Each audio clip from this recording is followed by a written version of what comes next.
Hi everyone, this is a video response to a video made by Jeff, who goes by the name CalicoSilver, and he's a lot of fun. Jeff, I watch his videos from time to time. Don't have time to watch all of them, don't have time to watch everybody's, which is something I'm trying to get better at.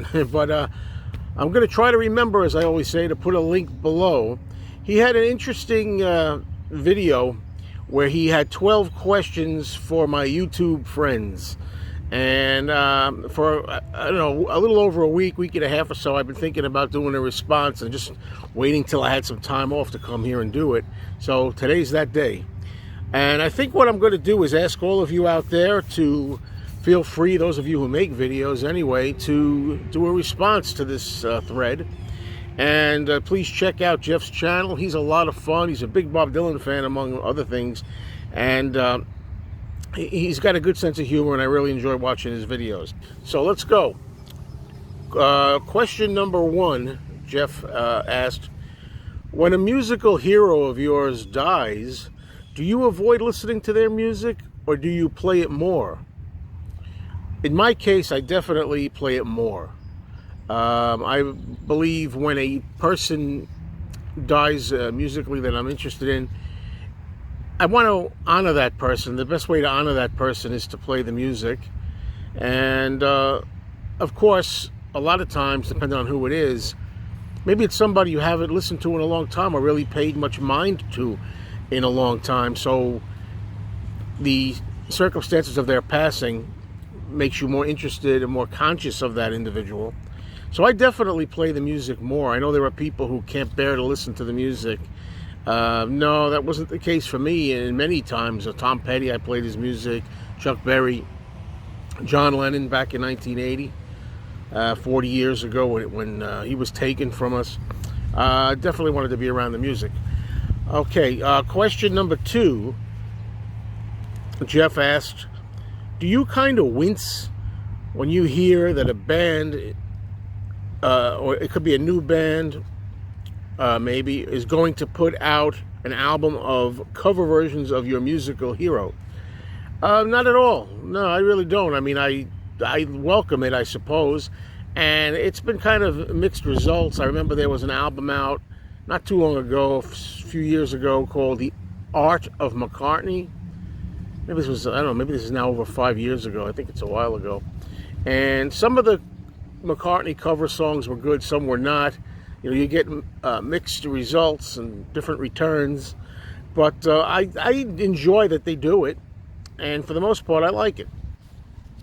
Question number three from Jeff was, do you like classical or jazz music or string quartets or orchestral versions of your favorite albums? That too. It's not my number one go-to, but I enjoy that as well. You know, I enjoy when, using the Beatles as an example, there are classical versions. I have a lot of instrumental albums where there's jazz, classical, orchestral versions of Beatles stuff.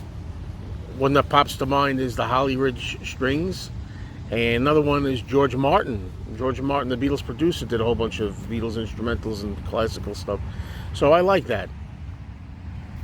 Question number four from Jeff. He asks, should bands this is hard because I did this in shorthand several days ago, and I can't read my own shorthand. Should bands with, I don't know what this word is, replacement? I don't know. Should bands with, replacement frontmen still be called the same band name? I think I know what he means. When maybe some members die of the band or aren't here anymore, and you have replacements, or even if they don't die. But should bands with replacement frontmen still be called the same band name? It depends on the band for me. For the most part, I'd say no to that. For example, I think there was a Herman's Hermits record that I saw, and Peter Noone was not in the front man. And if you don't have Peter Noone, you don't have Herman's Hermits. That's insane. Another example would be the Rolling Stones. I mean, you can replace some of the people that they've replaced. You can have, Mick Taylor, you can have Ron Wood, you can have other people join the band later and stuff, but if you don't have Mick Jagger and Keith Richards, you don't have the Rolling Stones. So in that particular case with the Stones, I think you have to have Mick up front. If you had another guy as a front man, it's not the Rolling Stones, and you can't call them the Rolling Stones. There are examples where maybe it wouldn't matter, but I think I'm beginning to think the more I hear myself talk here, the front man is everything, right? Like, what about Eric Burdon from the Animals? If you don't have Eric Burdon with that deep voice singing in the front, it's not the Animals, and maybe they should be called something else. So there you go. For the most part, I guess it's a no. Question number 5 from CalicoSilver. Okay, do you ever listen to bonus tracks, demos, or do you wish that they'd be left off? Leave that stuff off, like certain things. No, I enjoy, of course, bonus tracks, demos, but I think what Jeff was saying, and a lot of people say, is that a lot of times we go to that bonus stuff maybe one time, you listen to it, then you find you listen to the regular album more. You kind of discard it. The bonus, it's good for one listen or something, or 2 listens, then you don't go back to it. And I gotta say, for me, using the Beatles as my number 1 group, of course, I tend to, I suppose, get tired of the regular albums, and a lot of times I want to hear the bonus stuff, the different takes, sessions, things like that. I get a little tired of the same old. But then there are other groups where I don't go to it as often. I don't bother with the demos. The demos get maybe 1 listen or so. But in the long run, the simple answer for me is, I think it depends on how good the bonus track, the demo is. If a track is good, if demos are interesting, appealing, you want to go back to them, you'll go back to them. Most of the time, I think we don't, though. So this is kind of a yes and no answer for me, I suppose. Number 6 from Jeff. He asks, don't you wish that box sets would have, we're talking about CDs, he's a CD man.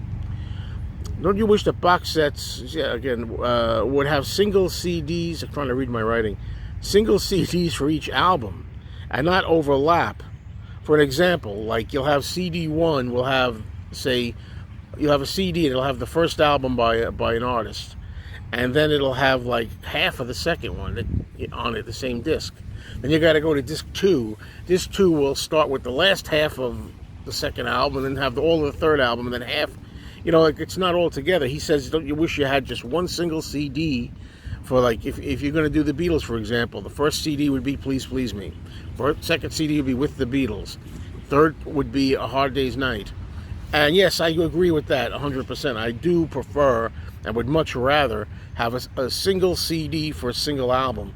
None of this mixing stuff together. Have half or 1/4 of the album on the first disc, and then continue it on the next disc. So yeah, okay.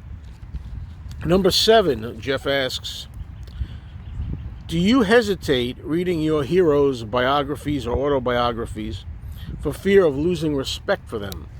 That's never happened to me at all. I always find that I'm much more interested in if there's a hero, somebody I admire.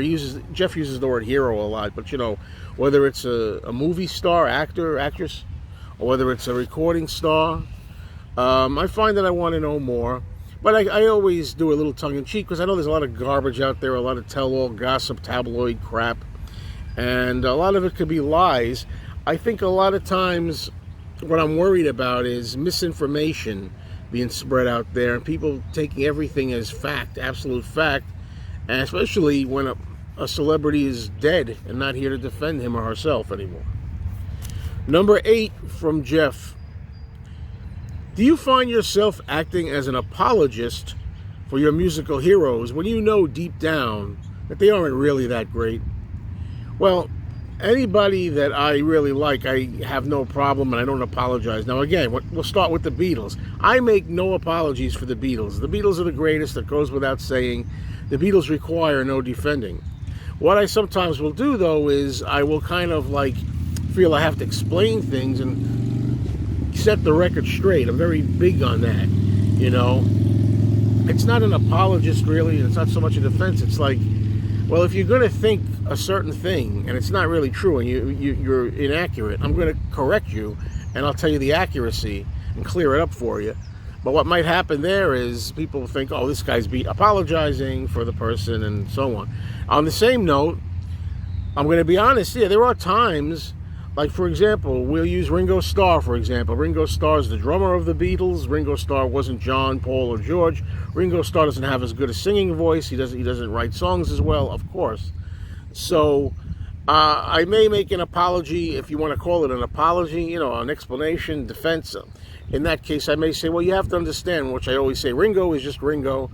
And if you're going to like Ringo, Ringo is just a fun-loving, easygoing, kind of upbeat, charming guy that you kind of just like his stuff because it's Ringo and it's his fun personality. You don't listen to Ringo expecting great stuff. Similarly, I'll often defend another artist that I like, Joan Jett. And Joan Jett, who by the way has a really nice version that just came out, a cover version of the Mark Bolan song Jeepster. So you want to check that out. But a lot of people, my girlfriend's a professional singer. She can't stand Joan Jett's voice. Oh, she can't sing. She's got this gravelly voice. She can't really reach certain notes. I'm like, look, Joan Jett is a rocker. You know what I mean? The idea is that what I like about Joan Jett is deep, guttural, raw, primitive rock and roll. That's what it is. It's energy. It's not about being Barbra Streisand. And then when I say that, my girlfriend turns around and says, well, I love Ann Wilson from Heart. She sings really well and does hard rock too. She's got a point. All right, now, number 9 from Jeff. He asks, do you ever feel silly being an obsessive collector of stuff that you know you're never going to listen to? Sometimes, yes. I've made videos on this. I don't know if I'd use the word silly, but I would say sometimes I feel, what's the point? Yeah, I've made videos on this. It's my favorite topic. I don't want to be too long-winded here and now. You can look them up. I have videos. I've done it a few times. Sometimes I think, what's the point of collecting this stuff? A lot of it you're never going to listen to when it comes to music. And other times I say, it doesn't matter. The idea is you're only here for a short time. If it gives you joy and pleasure to hunt for things, to buy things, to put them on your shelf, to show them here, hey, everybody, look what I got. Yeah, hey, look at this, and you want to show it to people, makes you feel good, it stimulates conversation. Who the hell cares, But I will admit, there are times, and I always call it a tug of war back and forth, because I really am of a mixed mind on it. And most of the times, it's not Beatles, because I have no problem collecting Beatles. As far as Beatles and solo Beatles, I'll collect that stuff. I listen to 90% of it, and 10% I will not, maybe. But the Beatles are different, because the Beatles I'm really collecting. I'm a collector of Beatles, so that's okay. But when it comes to other groups, when it comes to other artists, non-Beatle groups, sometimes I do ask myself the question, you're caught between a rock and a hard place. You want to collect the stuff. You like having the stuff. It's a really cool album cover. It's a nice collector's piece. It's like having a museum collectible, like a rare gem. But as far as actually physically playing everything, there's not enough time. There's just not enough time. Years go by quickly. Time goes by too quickly, as we all know. And you're not going to have the time to listen to everything. You're just not. So that's always puzzling. But I'm still torn by it. Sometimes thinkers stop collecting non-Beatles stuff, and sometimes I just keep going for it. All right. Number 10, Jeff asks, do you ever get tired of listening to music, and what do you do then? Yeah, I wouldn't say tired of it, but sometimes I'm not listening to music, and most of my music these days, because of my living situation in a small apartment with neighbors, is I listen to a lot of it, CDs in the car with my very good sound system. I love the sound of my car. But when I'm not listening to music, I watch movies. And we know that a lot of people, I'm a movie fan. I have another channel. If you don't know, please subscribe. It's called Mayo's Movies. By the way, there's a plug for you. Check out my channel, Mayo's Movies. I got to get a new video up that I have ready to do on that. So yeah, movies mostly. Okay, number 11, Jeff says or asks, don't you hate it when a commenter leaves a comment on your channel that clearly indicates that they they've never even actually watched the freaking video in the first place, unquote. The answer is yes. I really can't stand that. It's really lazy, and a lot of times I just don't answer those people, or more often than not, I'll say, watch the video and find out, you know. I know people don't want to watch the long videos. This video here is already 16 minutes long. So, who knows? People skip ahead. I do the same thing. Sometimes I'll sit there, and if it's a topic I like, I'll get a little drink, and I'll sit there, and I'll lean back, and I'll just rest and watch the whole thing all the way through. Other times I'll jump ahead. We all do it. But I will not, I try not to ask a question or make a comment about something that's already been done. You know, so watch the freaking video. Sometimes it's funny because, like a yes or no, if they ask me a yes or no question, like, oh, so did you actually ever go and buy that item that you were talking about in the video? And if I said at the end that I did, for example, instead of saying yes or no, which would be much simpler, just say yes, no, right? Easy, done. I'll say, well, watch the whole video and find out. It would have been easier just to say yes or no, but no, I'm not going to go to that. You watch the video. Anyway, final question from CalicoSilver. Do you ever feel like quitting YouTube? The answer for me is never. I never contemplate quitting YouTube. Now, never say never. You don't know what the future holds, but I'll tell you right now, I've been doing this for just over 8 years, 8 years and a couple of months. And I'm having a great time. I love making videos, and more than the videos, I love talking to you people, love communicating with you people. I love the feedback. I love that we get together. I've met so many friends, and we've physically gotten together. It's a great time. I can't imagine a time when I'll ever stop. I have occasionally desired or thought maybe I'll step away for a hiatus for an undetermined length of time because to get some personal things together. Then when I'm done, I'll come back. But I don't do that either because I always get the itch to do it, and I really enjoy it. So there it is, folks. Thank you for watching. Check out CalicoSilver's channel, and be sure to, if you make videos and you like this idea, answer these questions. And in the meantime, I'm going to try a new sign-off. I don't know how long I'll do this sign-off, if it'll stick, but I'm going to do it this time. This is Mr. Mayo signing off and saying, oh, I believe in yesterday.